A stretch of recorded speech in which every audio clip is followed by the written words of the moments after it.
जय हिंद स्टूडेंट्स। आज का आपका टॉपिक जो है सर्वनाम का हम पार्ट 2 पढ़ाने जा रहे हैं। तो इससे पहले हम आपको जो आपने पार्ट 1 में पढ़ा था वो समझाते हैं। तो सर्वनाम की क्या परिभाषा है? जो शब्द संज्ञा के स्थान पर प्रयोग किए जाते हैं वो सर्वनाम कहलाते हैं। सर्वनाम के आपको 6 भेद बताए थे, जिसमें कौन कौन से थे? पुरुषवाचक सर्वनाम, निश्चयवाचक सर्वनाम, अनिश्चयवाचक सर्वनाम, संबंधवाचक सर्वनाम, प्रश्नवाचक सर्वनाम, निजवाचक सर्वनाम। तो आपको मैंने पुरुषवाचक सर्वनाम समझा दिया था, जिसमें कि आपका पुरुषवाचक सर्वनाम के भी 3 भेद थे। कौन कौन से? उत्तम पुरुषवाचक सर्वनाम, मध्यम पुरुषवाचक सर्वनाम और अन्य पुरुषवाचक सर्वनाम।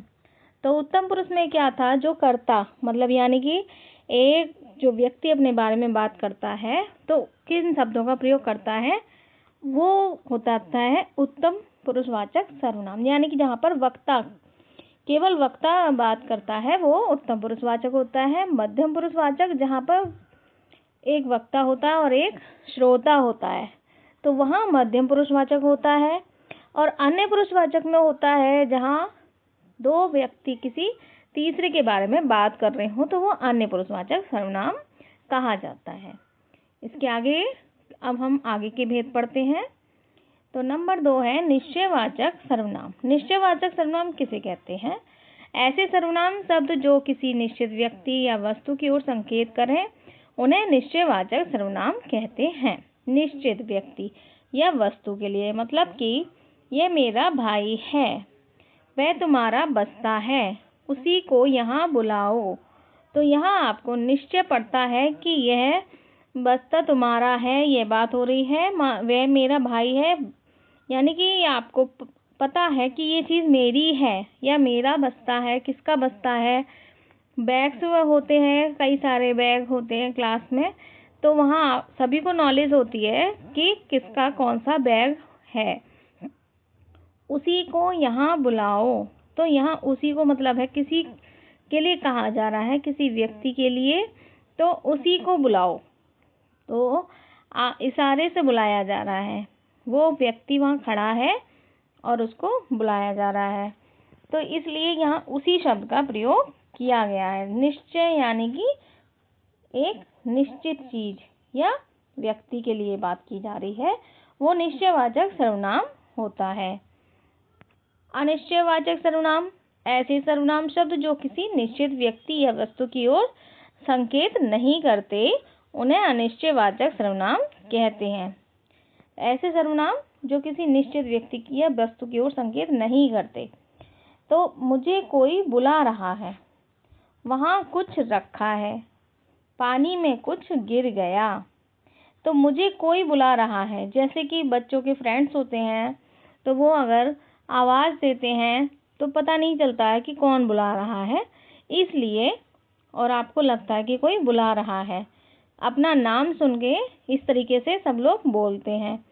वहाँ कुछ रखा है, जैसे कि कभी क्या होता है कि कोई चीज़ रखी होती है लेकिन उसको समझ में नहीं आता है कि क्या रखा है, इसलिए कुछ शब्द का यूज़ किया गया है। अनिश्चयवाचक सर्वनाम, पानी में कुछ गिर गया, पानी में कुछ गिर गया, तो कैसे ये पता नहीं चल रहा है कि क्या गिरा है। ये क्या पता कि पक्षी ने कुछ गिरा दिया हो, ऊपर से जा रहा है आसमान से, या किसी ने पत्थर फेंका है, या क्या गिरा है, इसका अनुमान नहीं लगा पा रहे हैं, इसलिए अनिश्चयवाचक सर्वनाम है।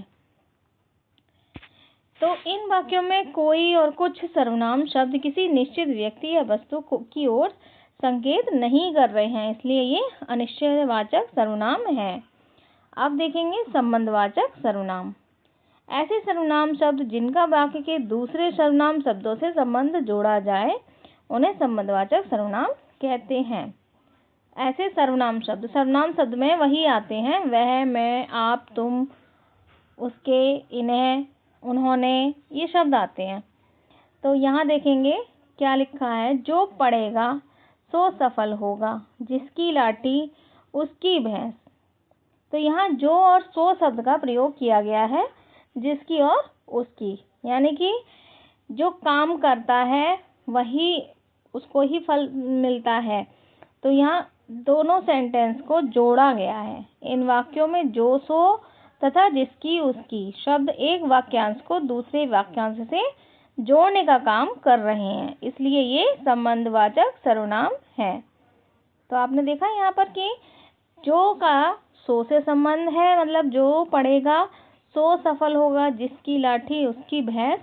तो यहाँ पर जिसकी उसकी का संबंध जोड़ा गया है।